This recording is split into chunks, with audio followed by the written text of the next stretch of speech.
Namaskar friends, this is NJ, your host on this channel. So friends, if you are an astrology student, enthusiast, and you make use of your knowledge of astrology in connecting it with the political assessment. So now comes the question that what is the right approach and way to connect these two entities? Obviously, if you have interest both in astrology and politics, then your Saturn must be very strong in the chart, or you might be going through the Saturn time period as well, because somehow Saturn has a major say in these two entities. But when it comes down to the general approach which many astrologers follow, that if they have to do the assessment, they will take up the chart and they will start working on the chart of the candidate. Okay, if you come across and your findings say that okay, this person has got strong yoga, this person is also going through some very good dasha, supporting dasha as well, but how about the other candidate? The other person might also have a stronger chart as well. And in the case of all these celebrities and all these famous political candidate, how can you be even sure about their birth details as well? So now comes the question that what is the most tried and tested approach which you can use. Now the credit for this subject goes to one of the valuable member of my community, one of the subscriber who recently commented when I posted this video on this recently appointed mayor of the New York, Mamdani. So that Nipun, you are very good in predicting things in the past. Okay, so I don't take it as an offense. I take all the comments and constructive feedback with open arms. Just little bit about myself, friends. I am uploading content on YouTube from 10 years. Add 5 more years of self-study, research, doing courses, and many astrologers claim on social media that I come from this parampara, I come from this tradition. Friends, if you will Google my last name, if you will put my last name, my surname, Joshi, in the chat GPT or in any AI app, you know what you will get to know?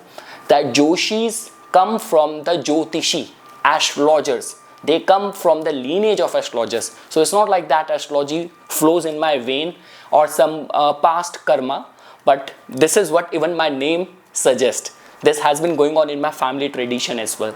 And I'm not in a rush, even if I have to wait for another 10-15 years for my hairs to turn white and Ketu to mature and then have that predictive powers. But till then, I'm just looking at it as a science of research, and I'm very grateful that universe and gods have chosen me and initiated me in this field. Now talking about this topic. So friends, majorly we will be focusing on that how we can understand the 9 planets, especially when it comes down to the two mainstream politics, two mainstream ideology in the politics, where we talk about liberal and conservative, where we talk about left and the right politics.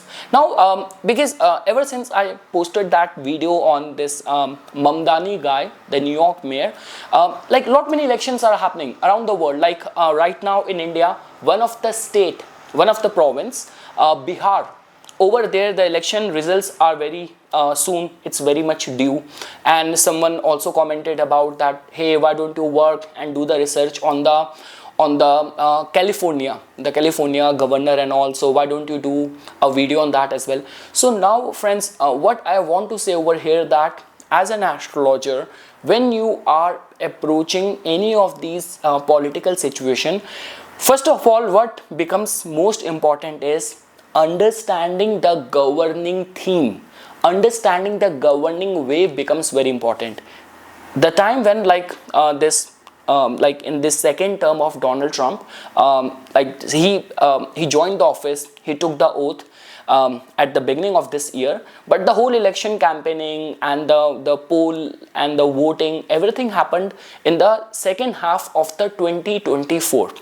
Now when I say the wave, so over there friends, if you would have noticed that whenever I talk about the Panchang, we don't only just talk about the Chaitra Shukla Pratipada, we also talk about the Mantri and the Raja of the year, like which planet is going to be the king of the year. which planet is going to be the minister of the year. We also talk about the Samvatsar. So knowing all of that becomes very important, and along with that you also have to see what Saturn is indicating in the transit, what, like in its transit, what kind of theme is it creating, what is Jupiter indicating, what is Rahu and Ketu are indicating, because these are the planets which governs a universal theme. For example, Saturn in Pisces is a typical theme of a conservative ideology, and any political party, any person who is going to be riding or representing that will get favored by the universe, will get favored by the cosmos.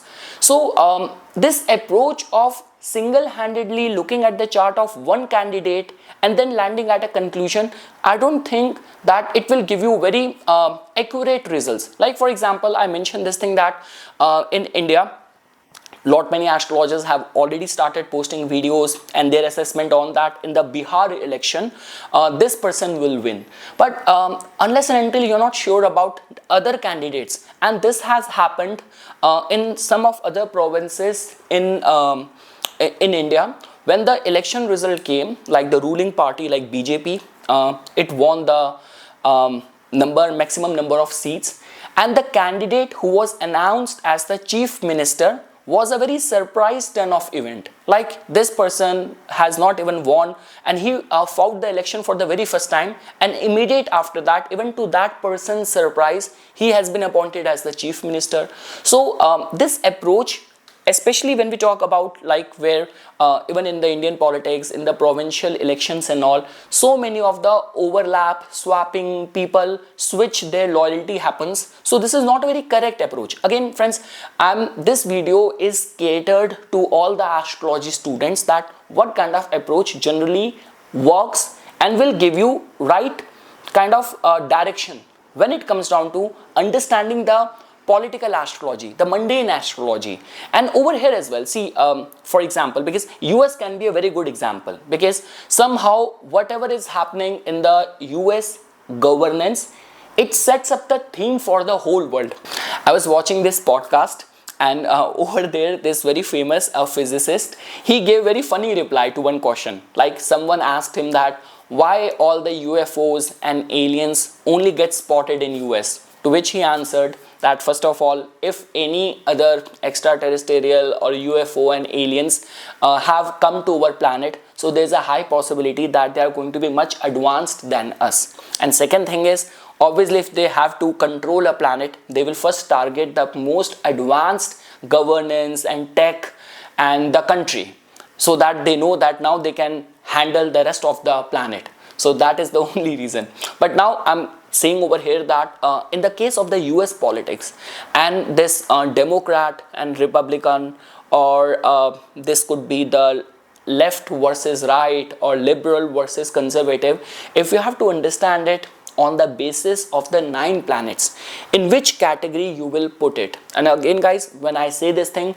I do not lean towards Donald Trump, I don't lean more towards like Democrat. It's just a simple way of doing the analysis or the assessment. For example, when I posted this video on the 2026 like the yearly calculation, I mentioned it over there that the Samvatsar, I also mentioned about the king and the minister, like where Jupiter and the planet Mars are going to be appointed on the top designations. So now comes the question that in which side Jupiter lean? Does it support more conservatism, right-wing politics, or does it support the left wing? How about the planet Mars? How about Rahu and Ketu?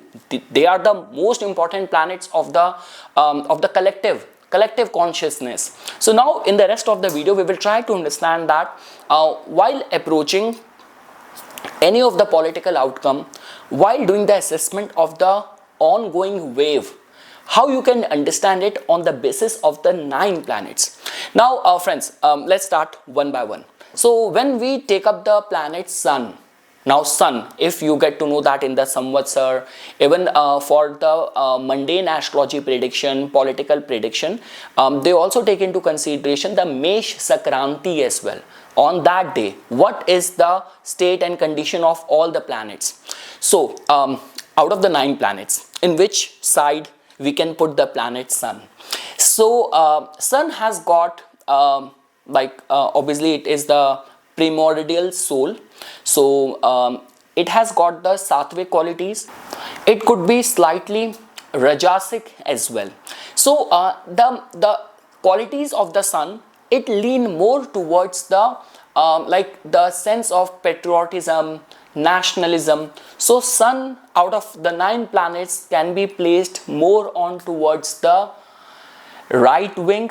It can be put more towards the conservative politics. So if I were to put it out of like the 2 governing and the most important political parties ideologies in the US, so Sun can be put on the side of the Republicans.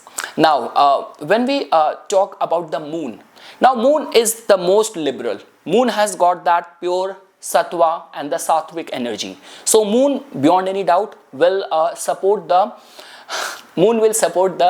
Democrats more. Moon will support the liberal politics, climate, equality more. After that comes the planet Mars. Now in which category, which political ideology you will place the planet Mars? So that goes without any saying, friends. Mars has got that kind of tamasic and the rajasic kind of qualities.